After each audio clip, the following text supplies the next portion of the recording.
লতিরাজ বাড়ি কচু চাষে সমস্যা সমাধান। লতিরাজ কচুর বীজ ফুল পোয়া চারা, ভালো বীজ ভালো ফসল।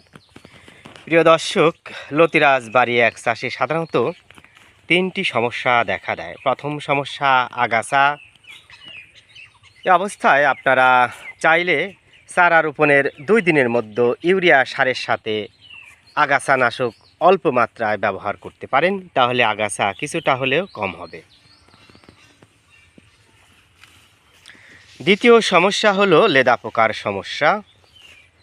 আপনারা চাইলে লেদা পোকা দমনের জন্য ইমামেকটিন বেনজয়েড গ্রুপের ওষুধ অথবা ইনতেপা কোম্পানির দামদামা সাথে উইনাগ্রো কোম্পানির তরি এবং 2 টাকা দামের একটা শ্যাম্পু ব্যবহার করে লেদা পোকা নিয়ন্ত্রণ করতে পারেন। তৃতীয় সমস্যা হলো গোড়া পচা সমস্যা। এই সমস্যা সমাধান করার জন্য আপনারা অবশ্যই প্রাথমিক পর্যায়ে প্রতিরোধ হিসেবে গোড়া কাটা মুক্ত চারা রোপণ করবেন। এতে পচন কম হবে, বা পচন হবে না বললেই চলে। এই জমি থেকে চারা সংগ্রহ করা হয়েছে। প্রিয় দর্শক, আপনারা দেখতে পাচ্ছেন চারা প্রসেসিংয়ের কাজ চলছে। ভালো থাকুন, সুস্থ থাকুন।